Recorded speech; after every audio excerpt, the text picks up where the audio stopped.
Interior ज्ञान में आपका स्वागत है। दोस्तों, बहुत लोग ये सवाल करते हैं कि क्या हम बालकनी में किस तरीके की ग्रिल लगाएं। रेलिंग जो होती है बालकनी में जो लगती है वो कौन सी लगाएं, शीशे की लगाएं, लोहे की लगाएं या स्टील की लगाएं।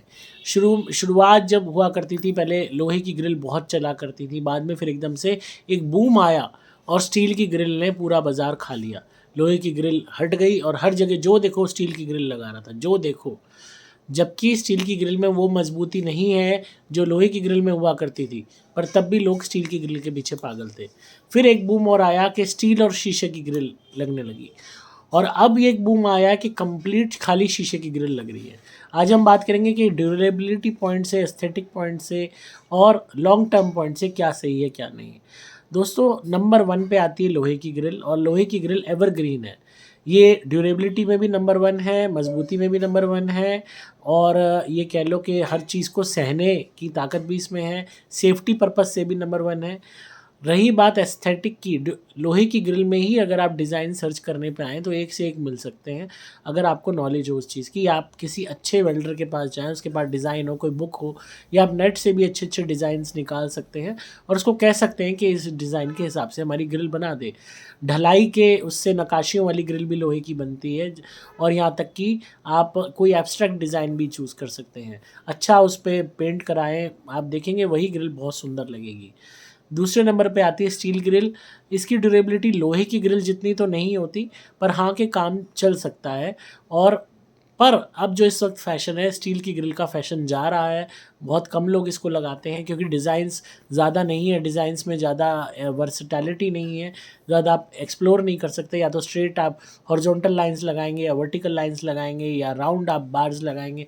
उससे ऊपर अगर आप ज़्यादा नक्काशी टाइप डिज़ाइन में जाते हैं स्टील की ग्रिल में, तो वो अच्छे नहीं लगते। फिर आती है ग्लास और स्टील की ग्रिल। ये भी डिज़ाइन बहुत कॉमन हो गया है, बहुत लोग लगा रहे हैं, मैक्सिमम घरों में आपको दिखेगी जो नए बन रहे हैं। तो इसके अंदर वही बात रहेगी कि स्टील की ग्रिल भी है, कोई वो मजबूती भी नहीं है, एंड अगेन ग्लास की वजह से वो एक जो कहते हैं ना, एक रिस्क फैक्टर रहता है कि किसी की बॉल लग गई, या कोई छोटा बच्चा है कहीं वो गिर गया, कोई ज़्यादा वज़न दे के आप उस पर हैंग नहीं हो सकते।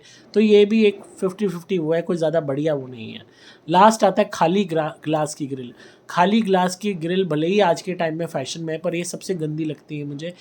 क्यों? क्योंकि सबसे पहली बात है, सेफ्टी नहीं है। चाहे आप कितना ही मोटा ग्लास लगा लो, कोई बच्चा है, कोई एडल्टरी है, कोई भी है, कोई भी बंदा इस ग्लास की ग्रिल पे जो है झुक के खड़ा नहीं हो सकता, पूरा अपना वज़न डाल के खड़ा नहीं हो सकता। गलती से कोई भी बंदा गिर जाए, धक्का लग जाए और वो शीशे पे गिरे ग्रिल पे, तो वो बंदा तो समझो गया, शीशे समेत नीचे, और वो बंदा बचेगा भी नहीं। और ग्लास की ग्रिल की क्लीनिंग करना, रेगुलरली उसकी मेंटेनेंस करना, और ये ध्यान रखना यहाँ ग्लास की ग्रिल है, हमें अचक रहना है, कुछ ऑब्जेक्ट लग जाए तो ग्लास टूट जाए, तो ये सब रिस्क हमेशा रहेंगे। और अगेन वो मजबूती से नहीं लगी रहेगी जो लोहे की ग्रिल लगी रहती है। तो नंबर 1 पे तो लोहे की ग्रिल है। अगर आप लोहे की ग्रिल लगाते हैं रॉट आयरन की, वो आप लगाइए, डिज़ाइंस अच्छे से अच्छे चूज़ कीजिए, वो ड्यूरेबल भी है, सेफ़ भी है, और आपको आप उस पर आप खड़े भी हो उस पर झुक के, तो भी आपको कोई रिस्क नहीं है। लास्ट, बहुत लोग ऐसा भी करते हैं कि ग्रिल ना लगा के चिनाई कर देते हैं। आजकल ये भी डिज़ाइन आ गया है कि 2-2.5 फुट की चिनाई कर दी, और उसके बाद उसको ऊपर प्लास्टर करके अच्छा टेक्सचर पेंट करा दिया, या फिर उस पे एचपीएल लगवा दी। वो तो एवरग्रीन है, पर उसमें आपको अपना जो छज्जा है वो मजबूत करना होगा, छज्जे में बीम देने होंगे, और बीम का वज़न आपका नीचे जाना चाहिए फ्लोर तक, अर्थ तक, आपके ग्राउंड लेवल तक, ताकि आप जो छज्जे पे जो चिनाई का भार है वो छज्जा सह सके। तो आप चाहें तो चिनाई की भी ग्रिल कर सकते हैं कि आपने ईंटों की चिनाई की ग्रिल बना दी, ब्रिक्स की ग्रिल बना दी, और उसको आपने फिर पेंट करा दिया या टेक्सचर करा दिया, या फिर उस पर कोई ना कोई क्लैडिंग करा दी। तो ये ऑप्शंस थे ग्रिल के, और आपको मैंने बता भी दिया कि कौन से ड्यूरेबल है कौन से नहीं। अगेन ब्रिक वाला भी काफ़ी ड्यूरेबल है, पर इसमें बस एक कमी है कि आप आर पार नहीं देख सकते, और ये एयर को ऑब्स्ट्रक्ट करेगी जाने से।